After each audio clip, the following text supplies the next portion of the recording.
of Maharashtra, India. It is one of the largest rock-cut Hindu temple cave complexes in the world, with artwork dating from the period 600 to 1000 CE. Ellora occupies a relatively flat rocky region of the Western Ghats, where ancient volcanic activity had created multi-layered basalt formations, known as the Deccan Traps. The volcanic activity that formed the west-facing cliff that houses the Ellora Caves occurred during the Cretaceous period. The resulting vertical face made access to many layers of rock formations easier, enabling architects to pick basalt with finer grains for more detailed sculpting. These 34 monasteries and temples, extending over more than 2 kilometers, were dug side by side in the wall of a high basalt cliff, not far from Aurangabad, in Maharashtra. Ellora, with its uninterrupted sequence of monuments dating from AD 600 to 1000, brings the civilization of ancient India to life. Not only is the Ellora complex a unique artistic creation and a technological exploit, but, with its sanctuaries devoted to Buddhism, Hinduism, and Jainism, it illustrates the spirit of tolerance that was characteristic of ancient India. The invaluable ensemble of 34 caves at Ellora in the Karanandri hills of western India's Maharashtra state showcases a spirit of coexistence and religious tolerance through the outstanding architectural activities carried out by the followers of 3 prominent religions: Buddhism, Brahmanism, and Jainism. The rock-cut activity was carried out in 3 phases from the 6th century to the 12th century. The earliest caves, caves 1 to 12, excavated between the 5th and 8th centuries, reflect the Mahayana philosophy of Buddhism then prevalent in this region. The Brahmanical group of caves, caves 13 to 29, including the renowned Kailasa Temple, cave 16, was excavated between the 7th and 10th centuries. The last phase, between the 9th and 12th centuries, saw the excavation of a group of caves, caves 30 to 34, reflecting Jaina philosophy. Amongst the caves of the Buddhist group, Cave 10, Visvakarma or Satarki Japari, the Carpenter's Cave, Cave 11, and Cave 12, Deen Dayal, or 3-storied monastery, the largest in this category, are particularly important. These caves mark the development of the Vajrayana form of Buddhism and represent a host of Buddhist deities. The prominent caves of the Brahmanical group are Cave 15, Dasavatara, or Cave of 10 Incarnations, Cave 16, Kailasa, the largest monolithic temple, Cave 21, Ramesvara, and Cave 29, Dumarlina. Amongst these, Cave 16 is an excellent example of structural innovation, and marks the culmination of rock-cut architecture in India featuring elaborate workmanship and striking proportions. The temple is decorated with some of the boldest and finest sculptural compositions to be found in India. The sculpture depicting Ravana attempting to lift Mount Kailasa, the abode of Shiva, is especially noteworthy. The remains of beautiful paintings belonging to different periods are preserved on the ceilings of the front mandapa, pillared hall, of this temple. The Jaina group of caves, caves 30 to 34, is exquisitely carved with fine, delicate sculptures, and includes fine paintings dedicated to the Digambara sect. Through their art and architecture, the Ellora Caves serve as a window to ancient India, including socio-cultural phenomena, material culture, politics, and lifestyles. The ensemble of Ellora is a unique artistic achievement, a masterpiece of human creative genius. If one considers only the work of excavating the rock, a monument such as the Kailasa Temple is a technological exploit without equal.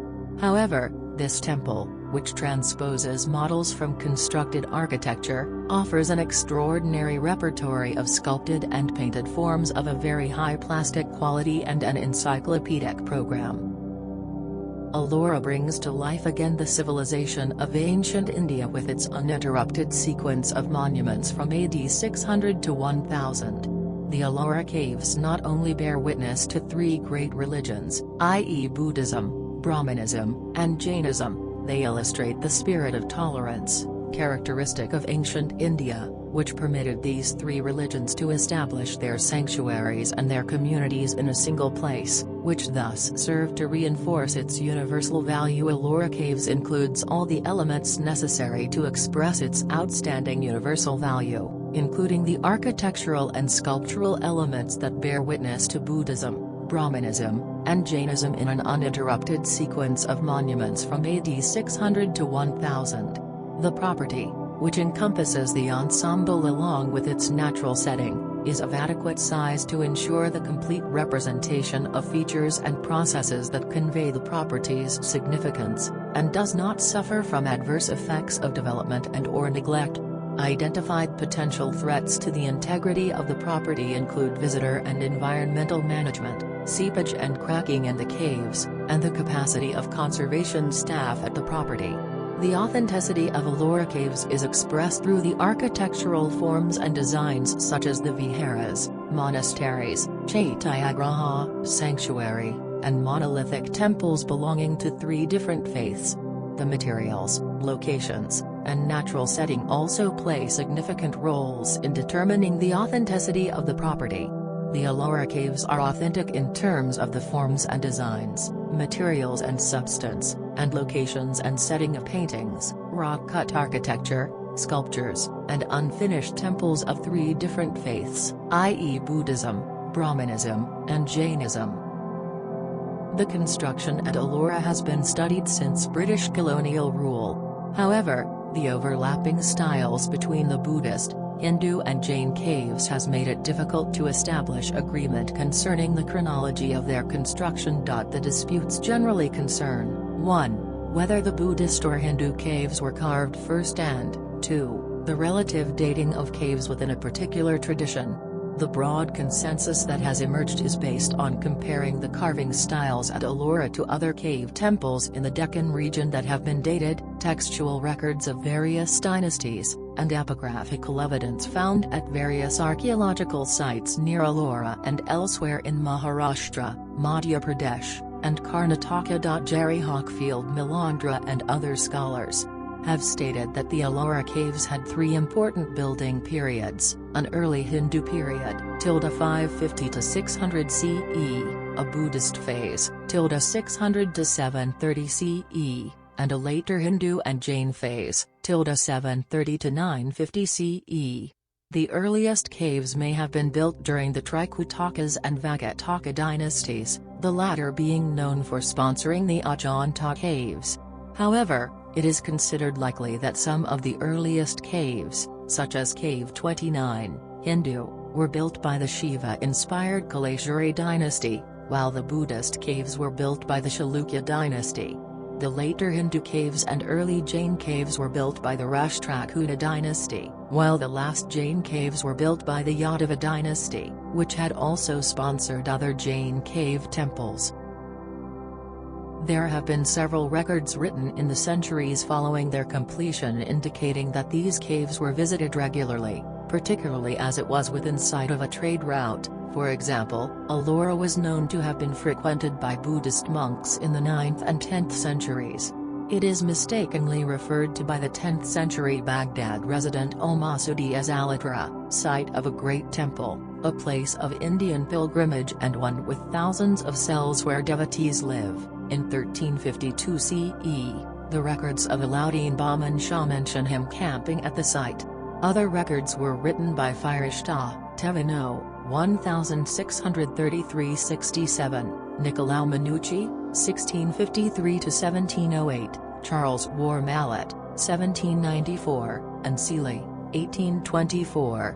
Some accounts acknowledge the importance of Ellora but make inaccurate statements regarding its construction. For example, a description of the caves by Venetian traveller Nicolau Minucci, whose Mughal history was well received in France, wrote that the Ellora Caves were executed by the ancient Chinese based on his assessment of the workmanship and what he had been told.